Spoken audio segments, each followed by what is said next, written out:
શું ફરતી કહેજો. રાતે 2:30 થી 3 ના 3 વચ્ચે કે 3:15 3 ના વચ્ચે બ્રહ્મ મુહૂર્ત ની વચ્ચે. હા બ્રહ્મ મુહૂર્ત બ્રહ્મ મુહૂર્ત તો 4 વાગે હોય. કોને કીધું 3:33 નું બ્રહ્મ મુહૂર્ત હોય છે. ચાલુ જે તમે બ્રાહ્મણ છો તો થોડું જ્ઞાન અમારામાં પણ છે. દિયા મસાલા. મસાલા નહીં, બીમલ ચૂપા કેસરી.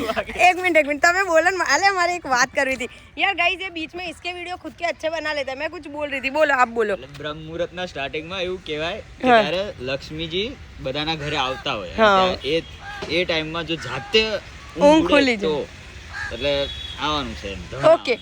અને ઊંઘ જ ના આવતી જાગતા તો હતું ને બધું જતું રહેવાનું, યાદ રાખી લેવાનું. એ ના ગણાય. અમે સુતા 4 વાગે હોઈએ તો શું કરવાનું? તો લક્ષ્મી. ના તો એવું અમે વિચારો. तो लक्ष्मी की राह जोइन बैठे. लक्ष्मी माँ पधारिए. गाइस ये सब कहने की बात है. लक्ष्मी के लिए मेहनत करनी पड़ती है. किसी को भी कुछ भी ऐसे नहीं मिलता है. जब तुम मेहनत करते हो तो सब कुछ मिलता है. ये सिर्फ लोग एक चीज बोल देते हैं, ठीक है? समझ रहे हो? તમારી ઊંઘ આપોઆપ ઉડી જાય.